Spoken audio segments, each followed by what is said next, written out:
আমি একটি চোচ পায়জামা কাটিং করে দেখাবো যে সঠিক নিয়মে একটি চোচ পায়জামা কাটিং করার জন্য কি কি মাপের প্রয়োজন হয় এবং কিভাবে চোচ পায়জামাটি কাটিং করতে হয়।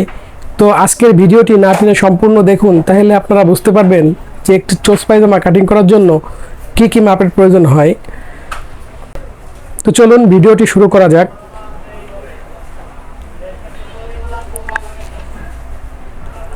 তো আমি এই চোচ পায়জামাটি কাটিং করার জন্য দুই গজ 4 গিরা পরিমাণ কাপড় নিয়েছি।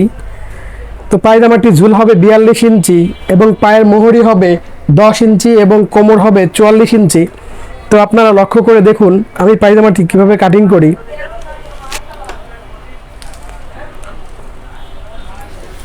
তো প্রথমে পায়জামাটি কাটিং করার জন্য আমরা এখান থেকে এইভাবে ফিতাটি ধরে এইখান থেকে 7 ইঞ্চি কোমরের জন্য আমরা বাদ দিয়ে এইখান থেকে পায়জামাটির ঝুল মাপ দিয়ে নিব। তো দেখেন আমি এখান থেকে 7 ইঞ্চি পরিমাণ কাপড় বাদ দিয়ে এইখান থেকে 43.5 ইঞ্চি পরিমাণ কাপড় এখান থেকে কাটিং করে নিচ্ছি এবং 43.5 ইঞ্চি ডাবল কাপড় আমি এখান থেকে কাটিং করে নিচ্ছি।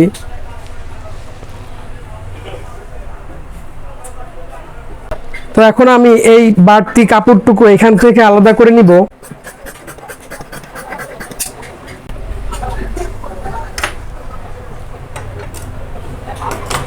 এখন দেখেন এই কাপড়টিকে আমি এখন সুন্দরভাবে ওপেন করে নিব।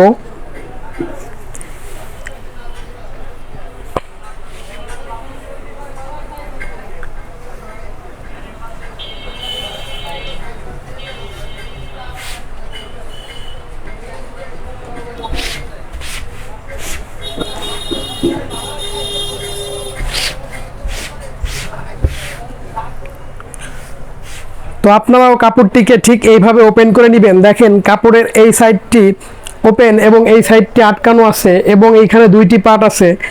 আমি এই দুইটি পার্ট কাপড়টিকে ঠিক এইভাবে আরও একটি ভাঁজ করে নিব। তো দেখেন এখানে 4টি পার্ট হয়ে গেছে।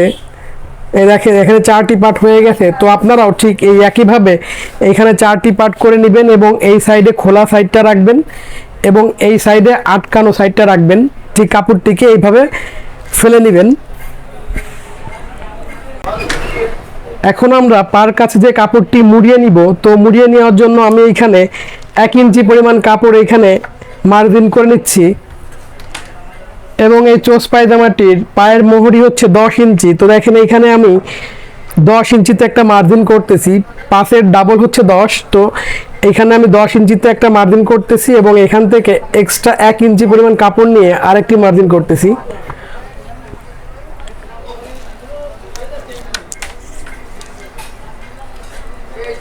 তো দেখেন এখন আমি এখান থেকে 7 ইঞ্চি পরিমাণ কাপড় বাদ দিয়ে এখানে আমি ঝুলের মাপটা দিয়ে নিলাম।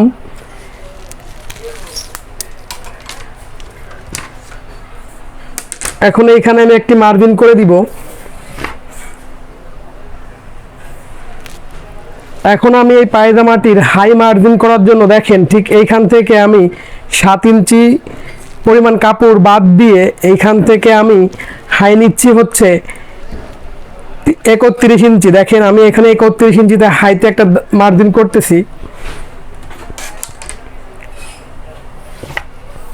তো দেখেন এখান থেকে 7 ইঞ্চি বাদ দিয়ে আমি এখানে 15.5 ডবল 31 ইঞ্চিতে একটা মার্জিন করলাম। এখন আমি যে পায়জামাটি কাটিং করতেছি এই পায়জামার কাটিং করার জন্য আমরা এখানে কতটুকু লুজ নিব।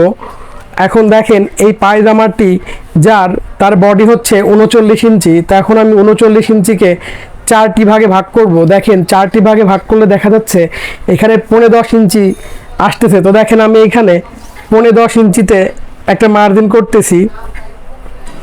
তো দেখেন আমি এইখান থেকে 3.5 ইঞ্চি পরিমাণ কাপড় বাড়তি নিয়ে আরেকটি মার্জিন করলাম।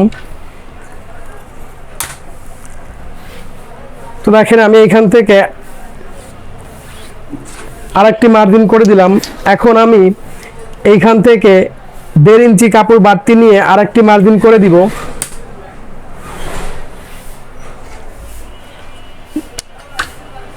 তো দেখেন এখন আমি এইখানে হাই কাটিং করার জন্য এভাবে একটি রাউন্ড শেপ দিয়ে নিব। তো আপনারাও ঠিক এইভাবে রাউন্ড শেপটি দিয়ে নেবেন। এখন আমি ঠিক এইখান থেকে এইভাবে শেপ কাটটি সুন্দরভাবে কোনাকুনি ফেলে এখন একটা মার্জিন দিয়ে নিব। তো দেখেন আমি এই শেপ কাটটি এইভাবে সুন্দরভাবে কোনাকুনি করে একটি মার্জিন দিয়ে নিচ্ছি। তো আপনারাও ঠিক এইভাবে মার্জিনটি দিয়ে নেবেন।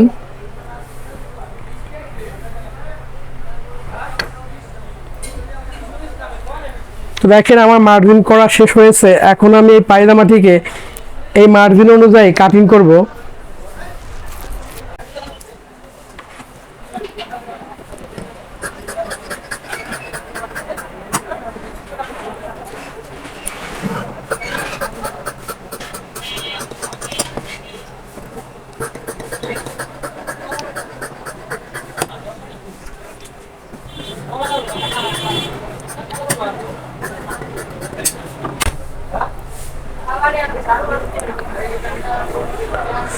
তো দেখেন আমি মার্জিন অনুযায়ী এই পায়জামাটিকে কাটিং করে নিয়েছি।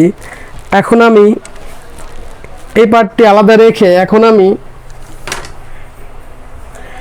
এই যে অবশিষ্ট যে কাপড়টি রেখেছিলাম এই কাপড়টি দিয়ে আমরা পায়জামাটির কোমরপটি তৈরি করব। তো কোমর তৈরি করার জন্য আমি এই কাপড়টিকে এভাবে 4টি পার্টে ভাঁজ দিয়ে নিব।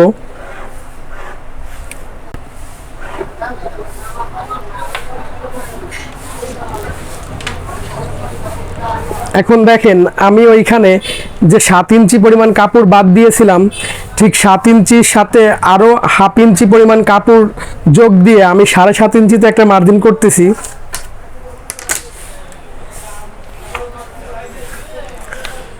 তো এই যে অবশিষ্ট কাপড় আমরা এখানে রাবার ভাঙার জন্য এই কাপড়টিকে এক্সট্রা নিয়ে নিলাম।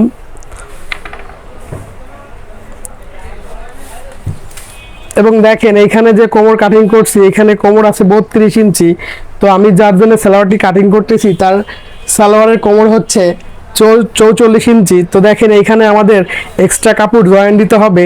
তো জয়েন দেওয়ার জন্য আমি এইখান থেকে এক্সট্রা কাপড় নিয়ে নিব।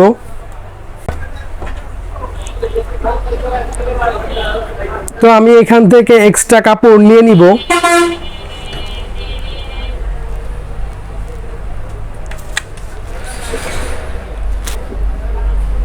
তো দেখেন আমি এখান থেকে এক্সট্রা কাপড় নিয়ে নিচ্ছি।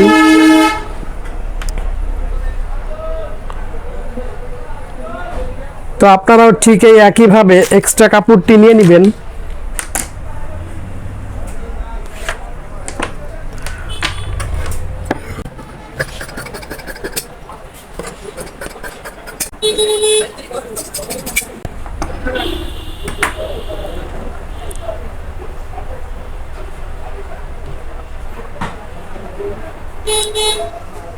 আজকের ভিডিও এ পর্যন্তই।